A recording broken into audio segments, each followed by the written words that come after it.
This is ABC15 Mornings. Well, a deadly coronavirus outbreak at a Chandler assisted living facility. Coming up, we are learning more about these cases and how the administration is responding. Then hospitals are dealing with an influx of patients, but at the same time, healthcare workers are getting furloughed. So what is causing the juxtaposition? Wildfire season is coming. Today, restrictions begin in the national forest earlier than normal because of the coronavirus pandemic. A lot more on that and a lot of news to get to. But first, we say good morning at 5 o'clock. Nick Saletti here in studio. Kaylee O'Kelly working from home this morning. Hey, Kaylee, how you doing? Good morning. I think a lot of people will agree. Most of us have tried to hold off on turning on that AC. Whew, I don't know about you, Iris, who's also working from home. Has yours been on yet to cool down? No, it hasn't been, but I got to the point last night, even though last night wasn't that bad, that I was just like, maybe it's time to turn it on. I think these next few days, though, it's likely coming on. The benefit we've had, though, last evening was so nice out. If you had a chance to open up those windows, that fresh air hopefully helped kind of cool things down a little bit so you didn't have to turn on that AC last night. Even this morning, it's feeling really comfortable if you want to open up those windows. It's 63 degrees right now at Phoenix Sky Harbor with clear skies, but today could be our first 90-degree day of the year as we top out at 93 degrees here this afternoon, 10 degrees warmer than it was yesterday. A quicker warm up, and we'll talk about when we're going to see the hundreds in that 7-day forecast next. Iris, thank you. A grim day in Arizona as the number of deaths per day reaches a new milestone at 21. And it comes as we confirm a COVID-19 outbreak at an assisted living facility in the East Valley. Let's get right out to ABC 15's John Genovese live in Chandler. John, what are we finding out this morning? Yeah, good morning, Nick. Well, from those numbers, we are now learning about a cluster of deadly cases here at Pennington Gardens Assisted Living in Chandler. This is near Pecos and Dobson Roads. And so far, we know 13 residents have died due to complications from COVID-19. In all, we're told 28 residents have contracted the virus, along with 9 employees. Now, 14 residents remain here in quarantine, and we know at least one is now hospitalized. And we were actually here last night as an ambulance picked up another patient. Now, the facility right now accounting for 28% of Maricopa County's assisted living facility deaths. One woman says she pulled out her mom last week. She says she's happy her mom is now safe at home, but is devastated to hear of the deaths on now a near daily basis. My mom spent time with them every day, and I just don't think any one of them should have died or gotten sick. And I would like to know from the county and the state what happened. Now, Pennington Gardens' parent company, Compass Living, telling us in a statement that they've ramped up PPE use, cleaning, and testing. They pointed out that 74 other assisted living facilities here in Maricopa County have at least one case, but at last check, 90% of those facilities have 1 or 0 deaths. So, Nick, certainly this is outside of the norm. We can bet that county and state workers will be out here trying to figure out what led to this outbreak, but just so sad for all of these families. Yeah, and we know that these assisted living facilities, John, are especially susceptible to the coronavirus and these outbreaks, as well as we're finding out that the governor and the Department of Health Services are supposed to be releasing this information about these facilities soon. John, thank you for staying on top of that. Meantime, let's turn to the latest numbers in Arizona. More than 5,200 confirmed cases right now of the coronavirus here in our state. That number growing as 55,000 tests are taken at state and private labs. Maricopa County is still leading the number of cases, while the Navajo Nation now has 1,206 cases after 63 new positive tests on Tuesday. More than 45,000 people have now died from COVID-19 here in the U.S. We now know the first U.S. death from COVID-19 was 3 weeks earlier than previously thought. Santa Clara County in Northern California says 2 people who died in their homes back in February had the coronavirus. The Centers for Disease Control and Prevention tested tissue samples from their autopsies. Well, Governor Ducey is expected to talk today for the first time since the president announced his guidelines for getting the country reopened. So what's up for Arizona? What is the game plan? What happens next? Well, it is unclear so far. The stay-at-home order does expire in 8 days. I know a lot of people counting down, others wondering, okay, well, let's make sure we're safe. Well, the governor's office says Three things could happen. The order could expire, it could be extended, or it could be modified. ABC15 analyst Wendy Smith-Reeve is weighing in. I think it's important, that as we can share information, to share that information exudes confidence in the public for our elected and appointed leaders. Well, the governor's office is telling us that reopening the economy will be based on data over the next week, as well as guidance from public health officials. So we do know that hospitals are slammed right now with patients. Many doctors and nurses are working around the clock. But ABC 15 is getting word that some furloughs are being issued at some major Valley hospitals. Dignity, Banner, and the Mayo Clinic confirming to us here at ABC 15 their plans to reduce employee salary expenses, and they are not alone. When we watch major players in healthcare like Mayo Clinic announce pay cuts until the end of the year, that tells us that the major people that have much larger teams to analyze and figure this out have determined that this economic downturn will be long-lasting. So hospital executives are saying their bottom lines were hurt when they had to cancel all elective surgeries. She is on the front lines, and she isn't backing down against protesters. You've likely seen these photos. That's Lauren Leander there in one of them. You can see she's an ICU nurse at Banner Health who stood in silence as people protested around her, demanding that the state reopen, rather. Leander says that she wants to represent those who need protection.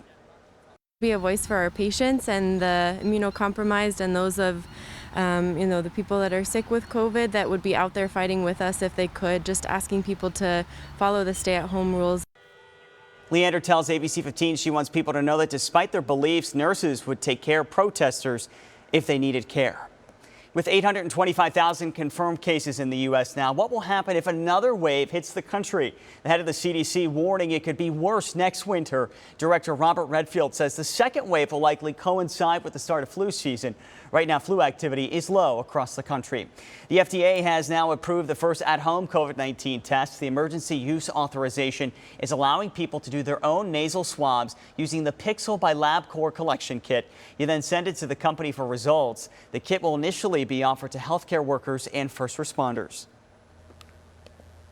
Healthcare volunteers will get some help from Greyhound to get their patients who are suffering from COVID-19. The company is launching what it calls Rides for Responders program, and the idea is to give free rides to healthcare volunteers who travel across the nation, all to help during this outbreak. And that program is also open to firefighters, law enforcement officers, and others who will be needing rides to their volunteering sites.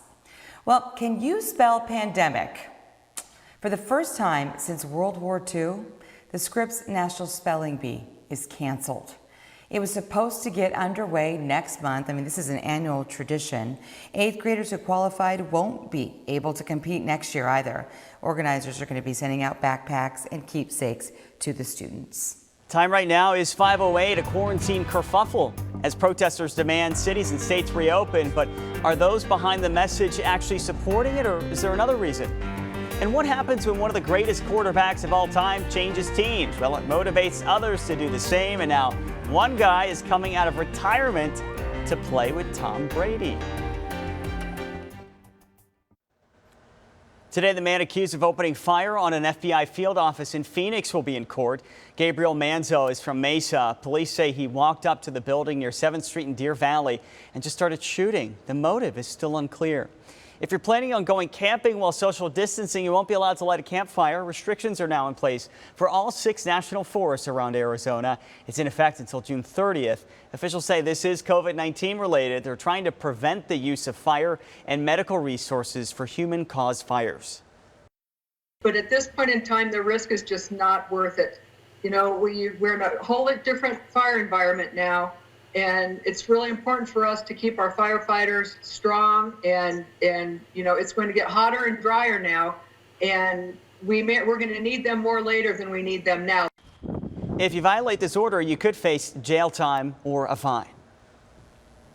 Well, you know, car insurance companies are saving big time on unfiled claims, and we have learned that more than $10 billion is going to go toward premium relief. ABC's Becky Worley has a taste of this in today's GMA First Look. This morning's GMA First Look. You've changed your life to deal with coronavirus. Now it's time to get some money back.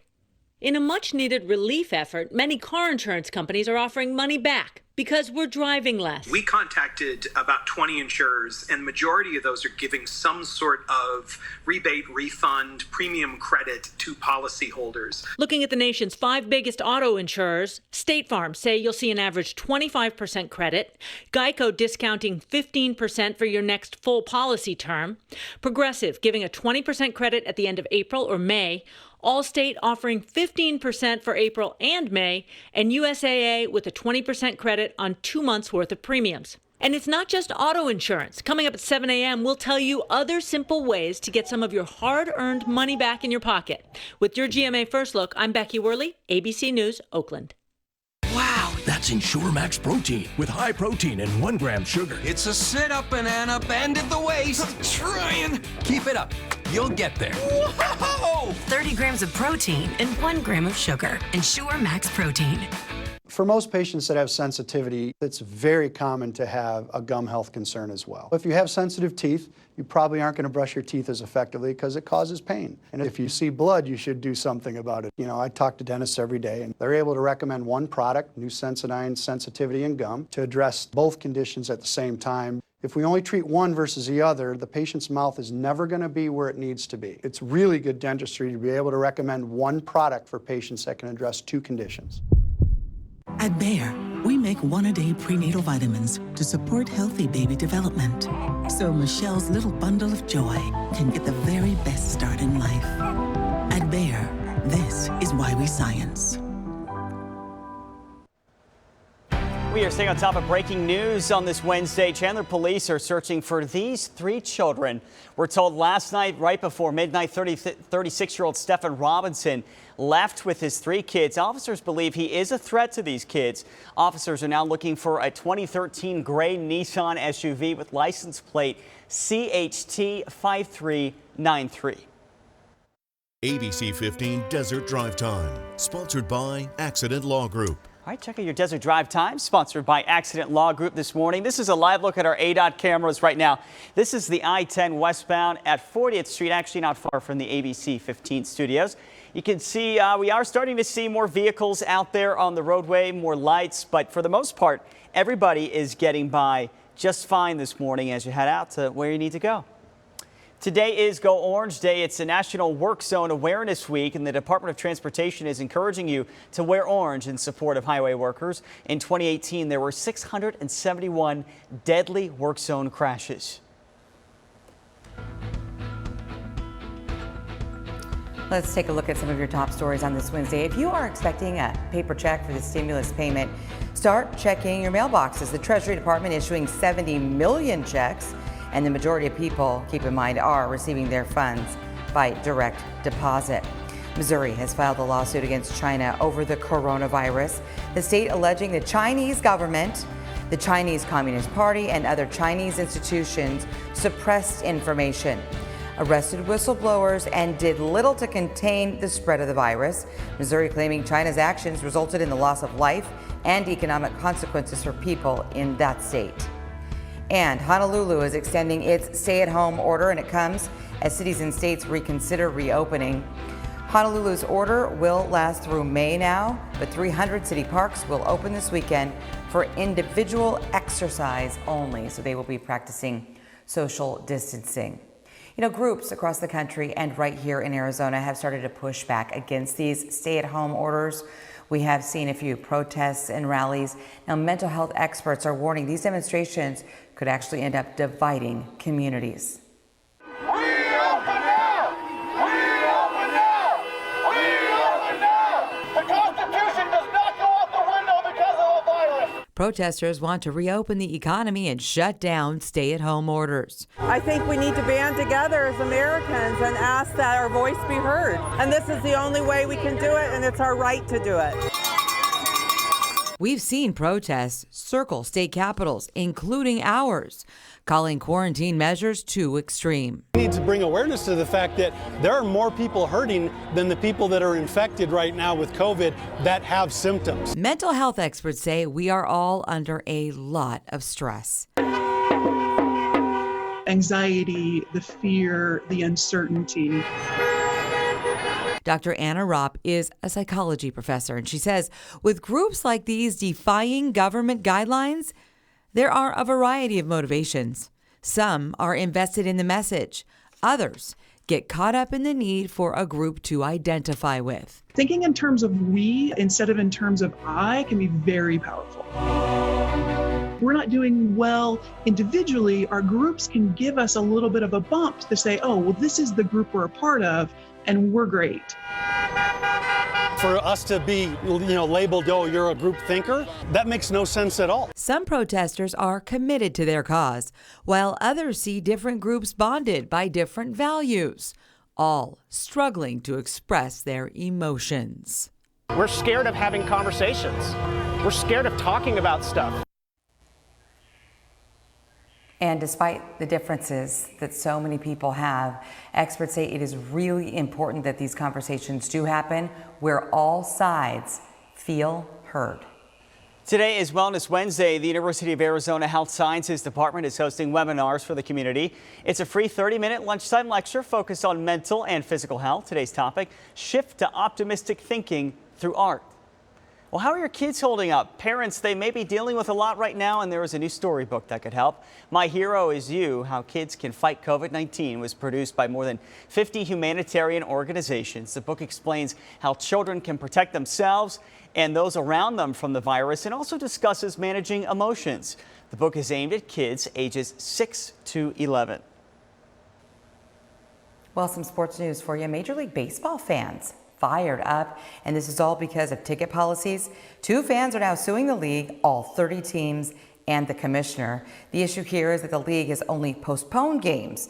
Refunds are given out for games that are actually canceled, so people who purchase tickets ahead of time can't get their money back for now, but they don't know when or if they will ever be able to go to games.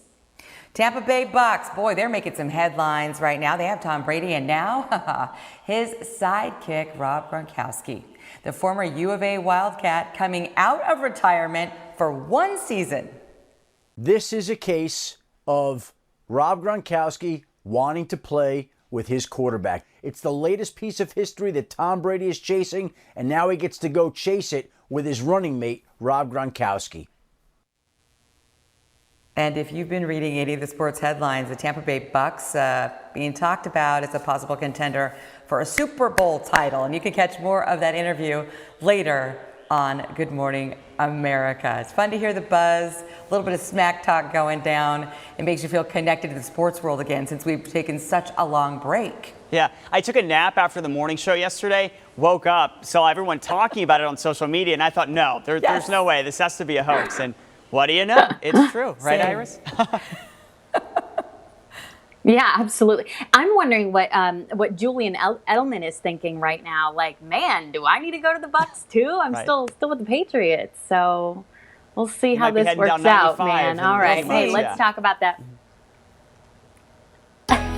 Maybe, right? Hey, let's talk about that most accurate forecast here as we kick off our day. It is a gorgeous start in the Valley of the Sun. The sun's starting to come out. You may hear the birds chirping outside your window. We're starting to get into that time of year as the heat really kicks in, that maybe getting up earlier is going to be a little more convenient here for you, more comfortable, that's for sure, for those outdoor activities. It's 63 degrees right now in Phoenix at Sky Harbor. It's 56 in Casa Grande, 66 at Lake Havasu, upper 40s in Sedona, and Flagstaff above freezing this morning, only down into the upper 30s at 37 degrees. Temperatures across the valley, very comfortable. In case you want to step outside, maybe open up those windows. It's 57 right now in Laveen, 60 in Mesa, 59 in Scottsdale, 57 in Deer Valley. You'll feel a nice and cool breeze here as we kick off this Wednesday morning. And then get ready. This afternoon, we are heading into the first 90s of the year. Temperatures topping out in the low 90s across most of the valley. The exception being Spots like Apache Junction, the Santan Valley, Cave Creek looking for highs in the upper 80s today, but Glendale up to 93, 93 in Goodyear, and 92 today in Chandler. Mesa hits 92 degrees as well this afternoon. This is 10 degrees warmer than it was yesterday. So when I mentioned those outdoor activities, maybe it'll be more comfortable to go either early this morning or as we approach sunset. Temperatures this morning down to 63 degrees. Our sun comes up at 5:49. I think it'll stay in the 60s for a few hours before we begin that quick warm up. If you're planning to run later this evening, maybe around sunset, sunset is at 7:05. The temperature at 7 p.m. down into the upper 80s again. So it's those 90s that we'll see through the middle part of the afternoon before we start to cool back off again. So again, just plan accordingly. Make sure that you're hydrating, of course, as well. 93 for a high today at Lake Havasu, 77 in Sedona, 75 in Payson, upper 60s for highs in Show Low. Page looking for a high of 77 today. First 90s of the year. We started out in the 80s, hit that forecast high of 83 yesterday, but today 10 degrees warmer. Then we'll see that temperature climb even further. Tomorrow 97, and by Friday we're looking for a high of 99 degrees, potentially record tying on Friday. And there you have that weekend forecast. 100 degrees by Saturday, 102 by Sunday. We could set a new record on Sunday with that forecast high of 102. The current record stands at 101, and more triple digits into next week as well. Iris, 103? Come on, like we got to get into this easy here. Don't go too hard on us. Come on, Iris. All right. Thank you. I know you're the messenger. We're just jumping right in. Thanks, Iris. We'll check back in with you in just a little bit, my friend. Hey, you can help Arizonans affected by COVID-19. Join Fry's Food Stores, ABC15, and the CW61 Arizona as we raise money for local nonprofits through the Fry's Emergency COVID-19 Response Fund. Just round up your total the next time you check out at any Fry's location, or you can choose to donate a specific amount. All donations go to the Kroger Zero Hunger, Zero Waste Foundation, and it is definitely worth it. We'll be right back. Today marks the 50th anniversary of Earth Day, and here's a great way to start your day. Catch Chris Hemsworth playing with koalas. It's for GMA's Robin Roberts' upcoming special, Born Wild, The Next Generation. It airs on National Geographic Channel. So watch it for the koalas, or maybe you just want to watch it for Chris Hemsworth. That's okay. You went there, and I love it. Thank you for that. Hey, fans of the sitcom Friends, which was a staple every Thursday night in the 1990s for a lot of us, you now have a chance to win an opportunity to go be part of the Friends reunion. So here's the deal. Jennifer Aniston is announcing a new sweepstakes for this reunion show, and the winner, along with 5 of their closest friends, will get a chance to watch a live taping of this reunion show. The group will also get to share coffee with the cast at Central Perk and take part in a VIP studio tour. You can enter that sweepstakes with a donation as small as $10, and proceeds are going to go to nonprofits, No Kid Hungry, Meals on Wheels, and America's Food Fund. Well, sometimes you just got to have your hash browns scattered, smothered, and covered, but you can't eat at Waffle House right now. That is why the restaurant is partnering with Postmates to offer delivery right to your doorstep, and it is the first time this restaurant has ever offered delivery since it first opened, and that was back in 1955.